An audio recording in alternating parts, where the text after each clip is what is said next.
I never thought a child's hand could sting more than a lifetime of silence. But when my 5-year-old grandson's palm struck my cheek that Sunday morning, it wasn't just a playful act. It was a revelation. The sound was small, almost absurdly so, yet it echoed through the dining room like a cracking glass. My son, Daniel, laughed. "He's just playing, Mom," he said, his tone light, dismissive. My daughter-in-law, Claire, smirked, brushing crumbs from the table. "Come on, Mary, don't make a scene." For a moment, I couldn't breathe. My fingers hovered over the spot he'd hit. The warmth spreading, not from pain, but from the shock of what it meant. I looked at them, my family, and felt something I hadn't allowed myself to feel in years. Humiliation.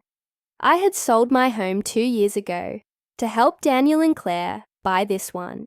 They called it our dream house, said we'd all live together, a big happy family. But over time, my name faded from the conversations about bills and decisions. My bedroom, once the guest suite, became the corner no one entered, unless they needed something ironed or mended. I became invisible in the very house I had built for them. I raised their child, cooked their meals, folded their laundry, and told myself this was love. Love meant sacrifice. Love meant staying quiet when Claire sighed, as I asked for space in the pantry, or when Daniel avoided my eyes as I handed him money for emergencies. I believed that being needed was the same as being wanted. I was wrong. That morning, as the laughter died down, I stared at Daniel and wondered when my son, the boy who once cried if I scraped my knee, had turned into a stranger who found my pain amusing. The woman beside him, perfectly poised with her coffee cup, had long stopped pretending she liked me. I wasn't her mother-in-law anymore. I was her unpaid help. I went back to my room, shut the door quietly, and looked around at the photos on the wall. Daniel as a child, his graduation, their wedding, my grandson's first birthday. My life, framed neatly, hung like proof of devotion. Yet suddenly, those pictures felt like exhibits in a trial I didn't know I was part of. Something inside me shifted that day. It wasn't rage or revenge. It was a quiet, steady awareness. This house wasn't mine anymore. Maybe it never had been. And as I sat on the edge of my bed, the faint echo of that slap still in the air, a thought whispered through me, dangerous, liberating, and utterly clear. It's time to stop being grateful for the crumbs of love. The days that followed were quieter, but not in peace, in calculation. I moved through the house like a ghost who had learned to haunt with purpose. I began to notice things I had once ignored. The way Daniel's tone sharpened whenever I asked about bills. The sudden hush when I entered the kitchen mid-conversation. The unopened letters that Claire tucked into the drawer by the fridge. Meals were still served. Laundry still folded, but I stopped asking questions. I had spent years trying to belong, thinking compliance would buy affection. Now I only watched. One evening, while clearing the dining table, I heard them arguing in the living room. "We're short again," Claire hissed. "Your mother's help isn't enough anymore." Daniel's voice followed, heavy with frustration. "She's already given us everything. I can't ask her for more." I froze, plate in hand. Everything? That word clung to me like smoke. Later that night, after they went to bed, I sat at my desk and opened my bank app. My hands trembled as I scrolled through the statements. The numbers didn't make sense. Transfers I didn't remember approving. Payments labeled as household expenses, maintenance, tuition. Each one small enough to slip beneath suspicion. But together, they formed a pattern. They had been draining my savings. My first reaction wasn't anger. It was disbelief. Surely Daniel wouldn't do that.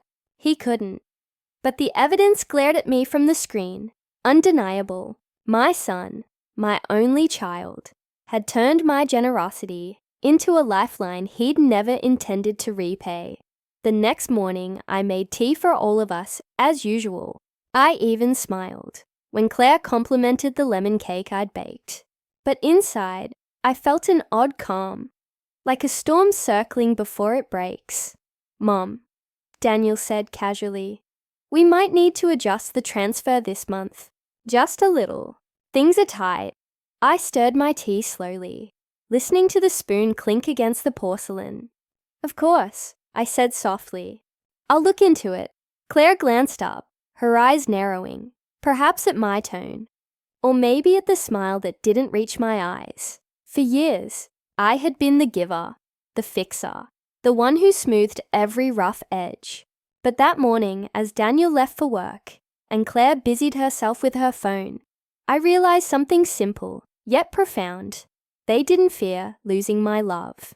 They feared losing my money. And if that was all I was worth to them, then maybe it was time to see what happened when I stopped giving. I folded the kitchen towel neatly, placed it on the counter, and whispered to the empty room, "Let's see how tight things get without me." I didn't confront them right away. Confrontation gives people warning, and I wanted truth, not excuses. So I began my rebellion in silence. The next time Daniel asked for a transfer, I nodded but never sent it. When Claire complained that the pantry was bare, I handed her the grocery list and smiled. "You're so good with online orders. I'll leave it to you." The shock on her face was almost satisfying. Days passed. The rhythm of the house began to shift, in small, almost invisible ways. The laundry basket stayed full longer. Meals became simpler.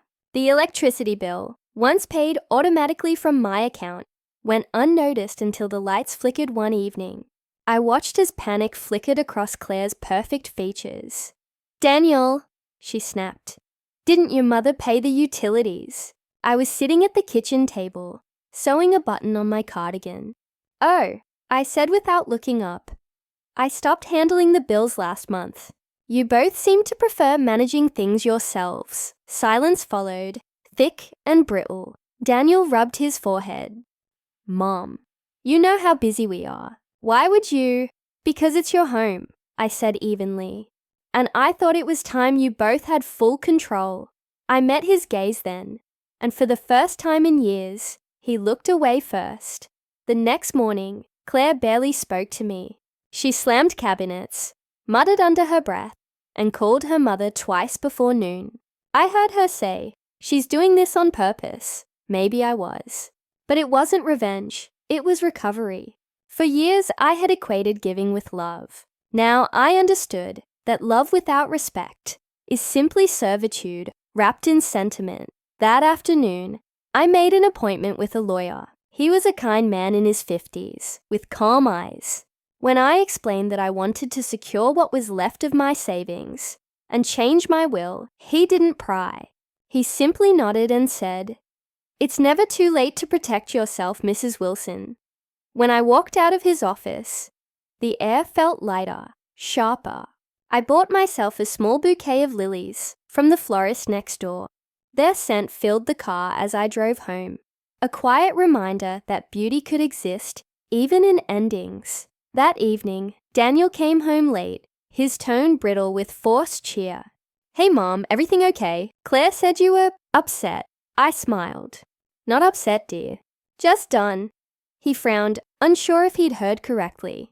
I turned back to my knitting, the faint click of needles marking the start of a new rhythm. For years, I'd lived by their rules, but now I was learning to breathe by my own, and I suspected they wouldn't like what came next. The confrontation came sooner than I expected. It was a Thursday morning, grey and heavy with the promise of rain. I was in the garden pruning the roses when I heard the front door slam. Daniel's voice tore through the air. "Mom, what the hell did you do?" I looked up, the pruning shears still in my hand. "Good morning to you too." He strode toward me, waving a folded piece of paper. One of those official-looking envelopes that never brought good news. The school called. They said the tuition payment bounced. "You were supposed to transfer the funds last week." "I was," I said calmly, clipping another stem. Then I realized it wasn't my responsibility anymore. His face reddened. "You can't just. Mom, we depend on you." I set the shears down and turned to face him fully. Yes, I've noticed. For a moment, we just stared at each other. The son who had once run to me for comfort, and the mother who had given him everything. Even when it cost her peace, his anger faltered when he saw that I wasn't afraid. Claire appeared in the doorway, arms crossed, her expression sharp. This is childish, Mary. You're punishing all of us because of one silly misunderstanding. Misunderstanding, I repeated, my voice low but steady. You mean the months of unauthorized transfers, the lies about expenses, the way you laughed when your son hit me? Her smirk wavered. Daniel looked confused. What are you talking about? Oh, Daniel, I said softly. You really should check your own accounts once in a while. Or perhaps you've just trusted her too much. For the first time, Claire's composure cracked. You have no right. I have every right, I interrupted, my tone firm. I paid for this house. I raised your child. I've been your maid, your nanny, and your safety net. But I am done being your fool. The wind picked up, scattering rose petals between us, like fragments of something once beautiful. Daniel's shoulders slumped. Mom, we just needed help. No, I said quietly. You needed control, and you had it, until now. He opened his mouth again, but I was already walking past him, heading for the house. I didn't slam the door. I closed it gently, deliberately, as though sealing off a chapter that had overstayed its welcome. In the kitchen, I poured myself a cup of tea. My hands didn't shake. Outside, I could hear their muffled voices. Frantic, overlapping, desperate. For years, their approval had been the air I breathed. Now, their panic was the sound of my freedom. As the first drops of rain tapped against the window, I smiled faintly. Let it storm. The house felt different after that day. Lighter, quieter, as though it had exhaled the tension it had been holding for years. Daniel and Claire still moved through it like wary guests, their voices hushed, their steps cautious. They no longer asked for money. They no longer laughed at my expense. They didn't know how to, now that the power had shifted. For the first time in a long while, I ate breakfast alone at the dining table and didn't feel lonely. The sun came through the window in soft stripes, landing on my teacup, my hands, my peace. A week later, I received a call from the lawyer. Everything's finalized, Mrs. Wilson, he said. Your finances are protected, and the property transfer is complete. Thank you, I replied, though gratitude wasn't the word. It was relief, a quiet, sturdy kind that doesn't need to be spoken aloud. That afternoon, I walked into the living room where Daniel sat, his head in his hands. The weight of his own choices was finally catching up to him. I sat across from him, not as a victim, but as his mother, Daniel. I said softly, I didn't do this to hurt you. I did it so you'd learn what I forgot, that love isn't built on debt. It's built on respect. He looked up, eyes rimmed red. I'm sorry, Mom. I don't know when things got so lost. I offered. He nodded. For a brief moment, I saw my boy again, the one who used to bring me wildflowers, and say, For you, Mom, because you make everything grow. That memory didn't hurt anymore. It simply reminded me that people can lose themselves, but they can also find their way back. Claire avoided me for days after that. I didn't mind. Her silence was its own confession, yet even she softened eventually, perhaps realizing that manipulation had cost her the comfort she took for granted. The house wasn't a battlefield anymore. It was a waiting room for truth. Weeks passed.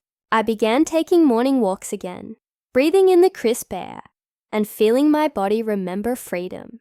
I planted new roses in the garden, white ones this time, untainted and bright. When my grandson toddled after me one morning, tugging at my sleeve, I knelt beside him. Grandma, he said shyly, can I help? I handed him a small trowel.